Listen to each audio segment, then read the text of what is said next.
Purihin ang Panginoon sa umaga pong ito. At isang magandang umaga po sa lahat po ng mga nanunood at manunood po ng FB Live na ito.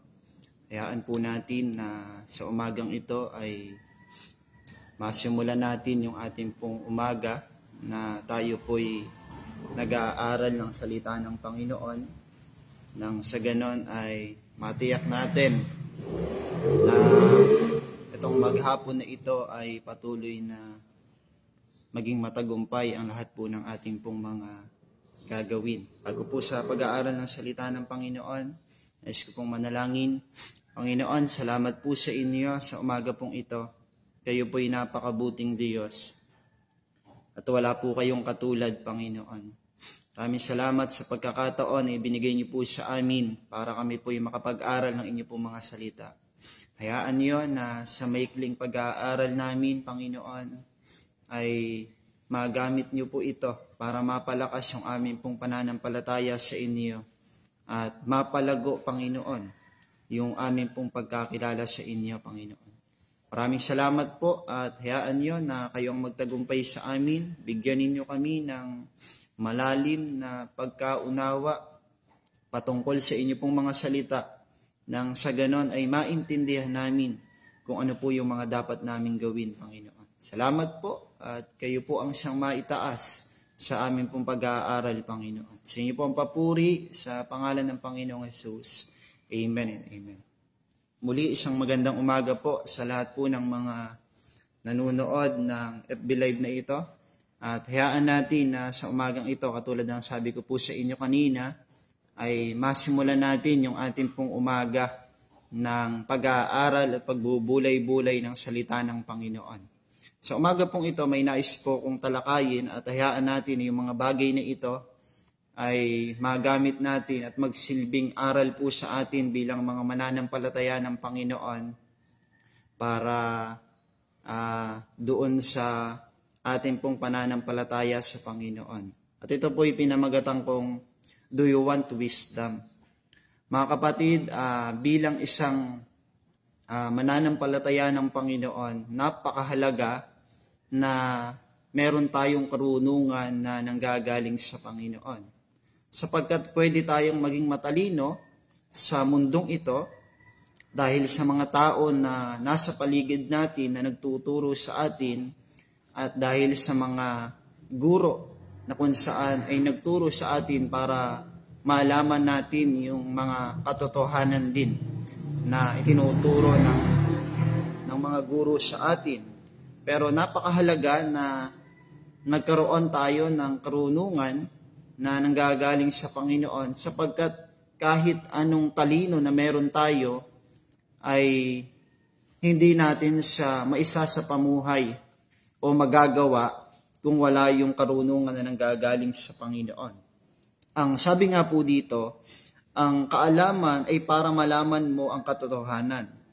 Yung talino na nakukuha natin sa mundong ito ay ginagamit din ng Panginoon para malaman natin kung ano yung katotohanan. Pero ang sabi dito, yung karunungan naman ay kung paano mo ipapamuhay yung katotohanan na nalaman mo. Sa madaling salita, ito yung talino. Pero kahit anong galing ng talino na ito na meron tayo, kung wala yung karunungan na nanggagaling sa Panginoon, ay hindi natin maisasagawa yung talino na meron tayo. Kumbaga sa isang bagay, etong karunungan na to ang magkokontrol para magawa natin yung talino na meron tayo. Ngayon, ang tanong, bakit ba kailangan natin ng karunungan na nanggagaling sa Panginoon?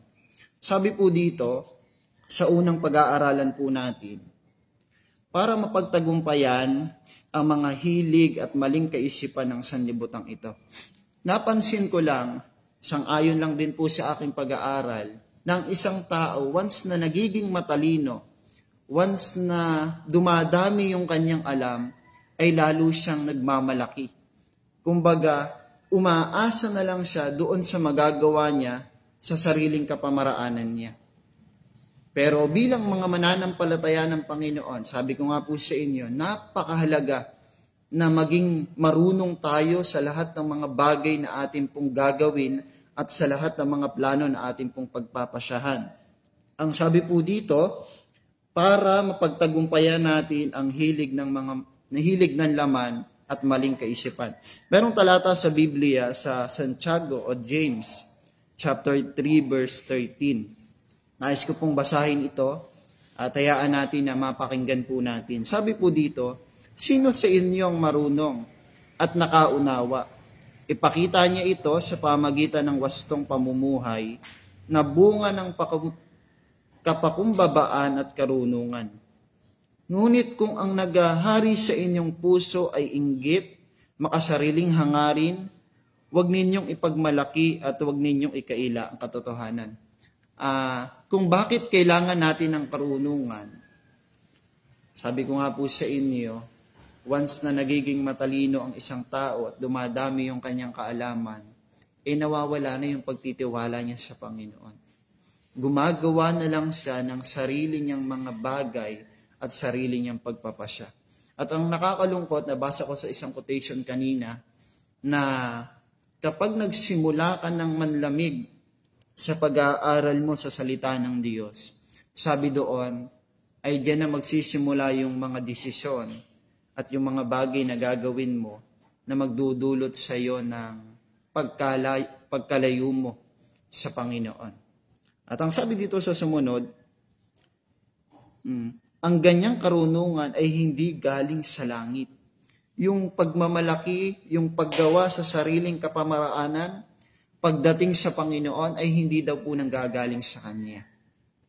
Dahil, sabi po dito, sa langit kundi makalupa, makalaman at mula sa demonyo. Verse 16, sapagkat saan man naghahari ang inggit at makasariling hangarin, naghahari din doon ang kaguluhan at lahat ng uri ng masasamang gawa. Pansinin natin, kapag meron tayong ginawa na isang bagay o pinagplanuhan, hindi pinagplanuhan, kumbaga meron tayong ginawa na isang bagay na hindi natin pinagplanuhan. Kumbaga hindi muna natin pinag-aralan, hindi natin pinag-isipan kung ano ba yung magiging resulta ng bagay na yun na gagawin natin. Ngayon, nagawa natin siya ng hindi natin pinag-aralan o pinagplanuhan. Pansinin natin yung dulo after nung matapos yung isang bagay na atin pong ginawa. Di ba? Nagiging pangit yung bunga niya. Bakit? Kasi kulang tayo ng kaalaman na nanggagaling sa Panginoon. Pero bago natin hakbangan yung isang bagay, pinagplanuhan muna natin, pinag-isipan muna natin, dinulog natin sa Panginoon, at inunawa talaga muna natin kung ano ba yung magiging bunga ng bagay na yon. Ang nakakatuwa ay nagiging matagumpay. Bakit? Kasi meron tayong malalim na pagkaunawan na nanggagaling sa Panginoon. Pero ang sabi dito, ngunit ang karunungang mula sa langit, una sa lahat ay malinis, mapayapa, maamo, mapagbigay, puno ng awa, masaganang namumunga ng mabuting gawa. Yun ang gagaling sa Panginoon. Pansinin natin, kahit anong talino ng tao kapag malayo siya sa kalooban ng Panginoon, yung uri ng pamumuhay niya ay masasabi natin na walang kapayapaan. Pero kapag nilagyan natin ng karunungan na nanggagaling sa Panginoon, ang sabi ng salita ng Panginoon, ay nagbubunga ng mga mabubuting gawa at punong-puno ng kapayapaan. Namumunga ng katuwiran ang binhi ng kapayapaang itinanim ng wastong maibigin sa kapayapaan. Kaya napakahalaga sa isang mananampalataya ng Panginoon na meron tayong karunungan na nanggagaling sa Panginoon. Sumunod na talata, sabi po dito sa aklat po ng Job, chapter 28, verse 28. Ganito po ang sinasabi. At sinasabi niya sa tao, ang pagsunod at paggalang sa Panginoon ay karunungan. At ang paglayo sa kasamaan ang siyang tunay na kaalaman. Kapatid, kahit tayo na yung pinakamagaling dito sa mundo, kahit tayo na yung pinakamatalinong tao dito sa mundo, kung wala naman tayong takot sa Panginoon, kung hindi naman tayo marunong sumunod doon sa kalooban ng Panginoon, ang sabi niyang salita ng Panginoon, hindi yan yung totoong talino. Hindi yan yung totoong pagiging marunong. Dahil ang totoong pagiging marunong ay yung marunong sumunod at gumalang sa Panginoon. At ang paglayo sa kasamaan ang siyang tunay na kaalaman. Yun yung totoong karunungan. Yung namumuhay ka ng ayon sa kalooban ng Panginoon. At nabubuhay ka ng meron kang matalinong pag-iisip. Meron kang malalim na pagkaunawa pagdating sa salita ng Panginoon. Kaya kailangan natin ng salitang karunungan na nanggagaling sa Panginoon para mapagtagumpayan natin yung mga hilig ng laman, mapagtagumpayan natin yung mga maling kaisipan. Nais ko pong bilisan, sabi po dito sa sumunod, bakit kailangan natin ng karunungan na galing sa Panginoon? Sa pangalawa, para hindi tayo nagtatanong sa Panginoon ng mga hindi tamang tanong.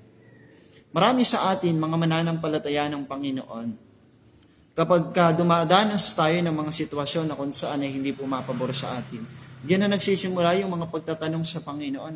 Kapatid, hindi natin talagang nauunawaan yung pag-ibig na pinaranas sa atin ng Panginoon. Hindi talaga nating nauunawaan yung mga salita ng Panginoon kapag meron tayong mga pagtatanong sa Panginoon.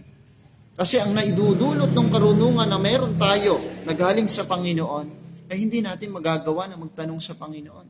Panginoon, naglilingkod naman po ako sa inyo. Panginoon, ginagawa ko naman kung ano yung pinakamabuti ko sa inyo. Pero bakit ganito yung nangyayari sa aking buhay? Hindi na. Malaya na tayo sa ganong kaisipan. Sabi nga po dito, sa Job pa rin,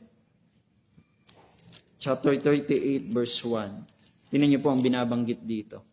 Simulan po natin sa 37, verse 1. Tapos talon po tayo ng verse 38. Sabi dito, kinakabahan ako kapag bumabagyo at hindi ko malaman ang gagawin ko. Talon tayo ng chapter 38, verse 1. Ito ang sagot ng Panginoon doon sa mga tao na hindi alam yung gagawin.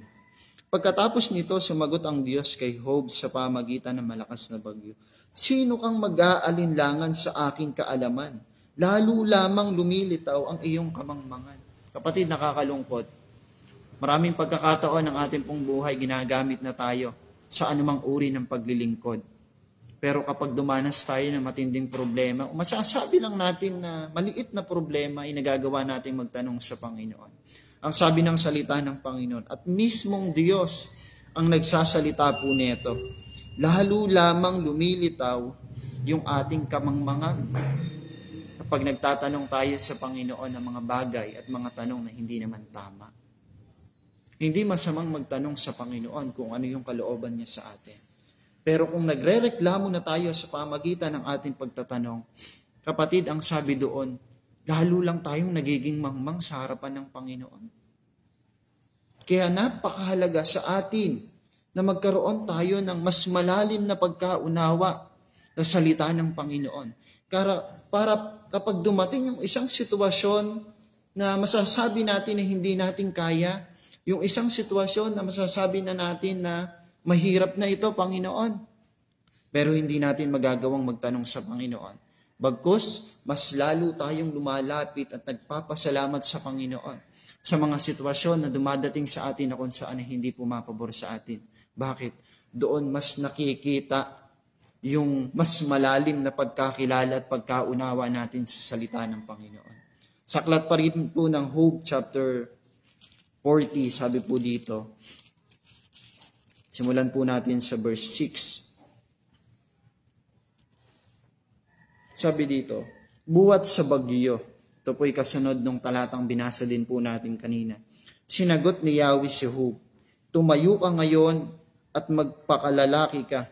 Tanong ko'y sagutin, ikay ay magsabi. Verse 8, ako pa ba ang nais mong palabasing masama upang iyong palitawin na ikaw ang siyang tama? Ayun ang pinakamasakit sa atin ng mga mananampalataya ng Panginoon. May mga pagkakataon sa ating pong buhay na kapag mahirap na yung ating pinagdadaanan sa paglilingkod natin sa Panginoon, totoo, minsan hindi pa paglilingkod sa Panginoon. Ang nangyayari, pinapalabas natin na minsan ang Diyos pa yung mali, na minsan ang Diyos pa yung nagkulang sa atin. Pero ang sabi dito, ang iyong lakas ba ay katulad ng sa Diyos? Tinig mo ba'y dumadagungdong katulad ng kulog? Kung gayon, balutin mo ang sarili ng dangal at kadakilaan, magbihis ka muna ng maluwalhati at kaningningan. Kapatid, para hindi tayo magdesisyon ng mga bagay na kung saan ay malayo sa kalooban ng Panginoon. Mapit tayo sa Panginoon. Manalangin tayo, tumingi tayo ng karunungan. Masakit sa Panginoon o masakit sa isang pinuno na nagtuturo sa iyo ng mabuti, tapos sasabihin mo na hindi tama yung tinuturo sa iyo. Masakit sa Panginoon yan. Yung ginawa niya na yung lahat ng klase ng pinakamabuti sa atin. Pero pagka dumanas tayo ng mahirap na sitwasyon, ang pinapalabas natin, parang nagkulang pa rin ang Panginoon. Parang masama pa rin ang Panginoon sa ating pong mga buhay. Kapag ka nangyari na o dumating na sa tagpo yung ganyang sitwasyon, kapatid, ito na yung panahon para lumapit tayo sa Panginoon at humingi ng totoong karunungan. Tulad ng sabi ko po sa inyo kanina, pwedeng maging matalino tayo, pero hindi tayo marunong. Hindi tayo marunong magpasya ng mga tama sa harapan ng Panginoon. Kasi hindi pwedeng maghiwalay yan eh. Kung matalino ka at wala kang karunungan, sabi ko nga po sa inyo, hindi natin maisa sa pamuhay o magagawa yung talino na meron tayo. Amen? Sa sumunod, sabi po dito sa pangatlo, para hindi tayo umasa sa sarili natin at nang hindi tayo nagmamalaki. Sa aklat po ng Awit chapter 25, verse 4, sabi po dito ni David, tingnan niyo po yung talata. Ituro mo sa akin, Yahweh, ang iyong kalooban, at ang iyong landas sa akin ay ipaalam. Alam mo, mga kapatid, alam natin, yung totoong marunong, hindi siya nagtitiwala sa sarili niyang kakayanan. Bagkus katulad ng sinabi ni Haring David, Panginoon, pwede bang ituro mo sa akin yung tamang pamumuhay? Ituro mo sa akin yung landas na tama. Hindi tayo yung nagpapasya sa sarili nating kakayanan, kundi nagtitiwala tayo sa magagawa ng Panginoon sa ating pong mga buhay.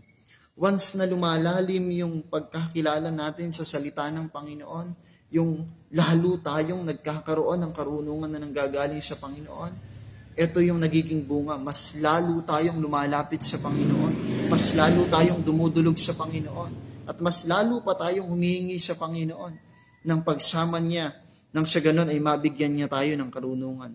Turuan mo akong mamuhay ayon sa katotohanan, sapagkat ikaw ang Diyos na aking kaligtasan. Sa buong maghapoy, ikaw ang aking inaasahan. Yun yung napakasarap pakinggan. At kapag ka ganun yung laman ng ating kaisipan, ganun lagi yung sinasabi natin sa Panginoon, kapatid, kung paanong kumilos ang Diyos sa buhay ni David. Sa panahon po natin ngayon, magagawa pa rin na kumilos ng Diyos sa ating pong mga buhay kapag ka sa Panginoon tayo nagtitiwala. Kapag ka sa Panginoon tayo umaasa. Sabi po dito, sa sumunod, sa pang-apat po, bilisan na lamang po natin. Bakit kailangan natin ng karunungan? Para malaman natin, para manahan sa atin ang Espiritu ng Panginoon. Amen? Yung pagiging marunong at yung paghingi ng totoong kaalaman sa Panginoon ay nagiging materyales siya o nagiging isang mabuting bagay siya para yung Espiritu ng Panginoon ay manahan po sa atin. Para yung Espiritu ng Panginoon ay kumilos sa atin pong mga buhay. Pansinin natin yung sinabi ko po kanina. Kahit maging matalino tayo, kahit tayo na yung pinakamatalino sa mundong ito, kung wala naman yung pagsama ng Panginoon sa atin, anong magagawa ng talino na meron tayo? Ang mangyayari, magiging useless lang siya. Kumbaga, mawawalan lang siya ng halaga. Kaya napakahalaga sa mga mananampalataya ng Panginoon ay magkaroon tayo ng malalim na pagkaunawa sa salita ng Panginoon at magkaroon tayo ng karunungan na nanggagaling sa Panginoon. Sabi dito sa panglima, bakit kailangan natin ng karunungan na nanggagaling sa Panginoon? Para matuto tayong magpasya ng tama. Hindi tayo nakakapagpasya ng mga sariling pagpapasya. Kundi bago tayo humakbang sa isang bagay, bago tayo magdesisyon, bago tayo magpasya, ito idinudulog muna natin sa Panginoon. Tinatanong muna natin ang Panginoon kung tama ba itong gagawin natin o hindi. Yun yung totoong marunong. Yun yung totoong merong karunungan sa Panginoon. Sa aklat ng Daniel chapter 1 verse 8. Alam niyo po, yung sinabi ni David doon, pinagpasyahan niya na hindi kainin yung pagkain ng hari. Bakit?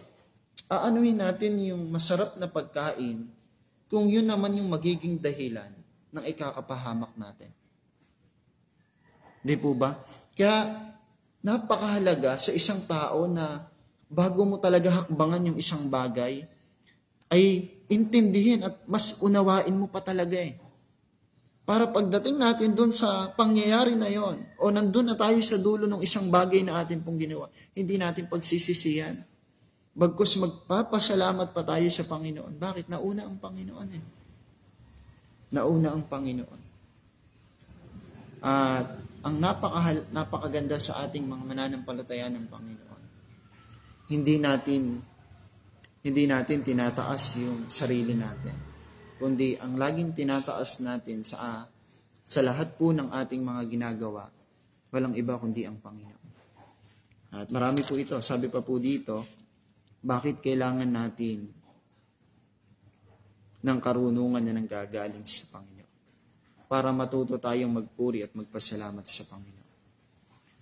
Maraming pagkakataon ang buhay ng isang tao, once na dumadami yung alam, nakakalimutan ng magpasalamat sa Panginoon. Nakakalimutan ng magpuri at sumamba sa Panginoon. So maraming naidudulot yung karunungan ng Panginoon sa ating pong mga buhay. Sabi dito, sa pinakahuli, para hindi tayo maligaw ng landas. Amen? Ang landas po ng sanlibutan ito, ang talino na tinuturo ng mundo pong ito, ay dadalhin po tayo sa kapahamakan. Pero yung kaalaman na tinuturo ng salita ng Panginoon, ito po ay dadalhin tayo sa mabuti. Pwedeng dumanas tayo ng mga hirap. Pwedeng dumanas tayo ng kawalan sa ating pong paglilingkod. Pero titiyakin ko po sa inyo, yung totoong merong kaalaman at karunungan na nanggagaling sa Panginoon. Hindi niya napapansinin yung pinagdadaanan niyang hirap. Bagkus mas iintindihin niya at mas uunawain niya yung laging lumapit sa Panginoon at sumamba sa Panginoon. Bakit? Hindi naman tayo ipapahamak ng Panginoon. Hindi naman tayo bibiguin ng Panginoon. At ang napakaganda, once na lagi tayong humihingi ng karunungan na nanggagaling sa Panginoon, kapatid, ang Diyos ay tapat. At laan siya na ibigay kung ano man yung hinihingi natin sa Kanya. Kaya purihin ang Panginoon sa umaga pong ito. At hayaan natin sa buong maghapon pong ito ay magkaroon tayo ng karunungan na nanggagaling sa Panginoon. Nang sa ganon ay mapagtagumpayan natin ang lahat po ng ating mga gagawin sa buong maghapon pong ito. Nang sa ganon, ang Diyos po ang siyang magtagumpay sa ating pong mga buhay. Ayos ko pong manalangin sa inyo at hayaan natin na ang Diyos ang siyang kumilos po sa atin sa umaga pong ito. At kahit nasaan po tayo, malaki yung nagagawa ng panalangin ng isang taong merong karunungan na nanggagaling sa Panginoon. Amen? Purihin ang Panginoon, tayo po'y manalangin. Panginoon, salamat po sa inyo sa umaga pong ito. Maraming salamat sa mga salita niyo na kung saan siyang nagtuturo sa amin ng tama, Panginoon. Salamat sa mga salita niyo na kung saan ay ginagamit ninyo para mas lumawak yung pagkaunawa namin sa inyo pong mga salita. At mas lumawak din yung aming pong pananampalataya sa inyo, Panginoon. Maraming salamat po, Panginoon. Palain niyo po ang bawat mga lingkod ninyo na kung saan ay nanunood sa mga oras po na ito. Nasaan mang dako man sila ng lugar, Panginoon. Hayaan niyo na kayo po ang patuloy na manguna sa kanila pong mga buhay, Panginoon. At katulad po ng aming pinag-aralan, Panginoon, hayaan niyo, nabigyan ninyo kami ng karunungan na nanggagaling sa inyo. Nang sa ganon, ay makapagpasya kami ng tama at nauukol sa inyo pong kalooban, Panginoon. Salamat po. Pagpalain niyo po ang bawat isa, maging sa kabuuan na organization ng Door of Faith, Panginoon. Kayo po ang patuloy na magpala mula sa aming General Superintendent, Pastor Joseph Glenn Masaredo, Panginoon. Maging sa lahat ng kanyang mga nasasakupan, sa mga nakadirect, sa mga District 1 hanggang 9, Panginoon, mga pastor, supervisor, mga manggagawa, mga pastor na kung saan ay nasa malalayong lugar, Panginoon. Hayaan niyo, Panginoon, na kayo ang siyang kumilos sa kanila pong mga buhay. Kayo ang patuloy na magtagumpay sa kanila pong mga buhay, Panginoon. Maraming salamat po sa inyo. Hindi man po na kung saan ay gumaganap ng inyo pong kalooban, Panginoon. At kung may mga pagkakataon na pinanghihinaan po kami, Panginoon, at nawawalan kami ng pag-asa, lagi po ninyong ipaunawa sa amin, Panginoon, na ang maglingkod po sa inyo ay hindi po kalugihan, Panginoon. Meron kayong inihandang ganti sa lahat ng aming mga pagpapagal sa inyo, Panginoon. At hindi man namin maranasan yun dito sa lupa. Panginoon, diyan na sa langit, Panginoon. Diyan na namin mararanasan yung mga bagay na kung saan ay ipaparanas po ninyo sa amin, Panginoon. Maraming salamat po. Purihin kayo, Panginoon. Pagpalain yung bawat iglesia, mga simbahan, Panginoon. Gamitin ninyo mga iglesia, Panginoon, para sa mas maraming kaluluwa, mas maraming mga tao na kung saan ay makakilala sa inyo at manumbalik sa inyo, Panginoon. Maraming salamat po sa inyo. Purihin po kayo sa umaga pong ito. Dakilain po kayo. Kayo po'y napakabuting Diyos, Panginoon. Maraming salamat po. Sa mamay karamdaman, Panginoon, sa mga oras pong ito, kami po'y dumadalangin sa inyo ng kagalingan na nanggagaling sa inyo. Patuloy po ninyong iparanas, Panginoon, sa mga lingkod ninyo na kung saan ay nakakaranas ng karamdaman, Panginoon, sa pangalan ng Panginoong Jesus. Kayo po ang patuloy na magbigay ng kagalingan sa bawat isa, Panginoon. Higit pa kayo sa magagaling na doktor sa mundo pong ito, Panginoon. Kayo po'y dakilang manggagamot, Panginoon. At katulad ng sabi ng inyo pong mga salita, sa pamagitan ng inyo pong mga latay, nagsigaling po kami, Panginoon. Salamat po, purihin kayo, dakilain kayo sa umaga pong ito. Sa pangalan ng aming Panginoong Jesus. Amen and amen.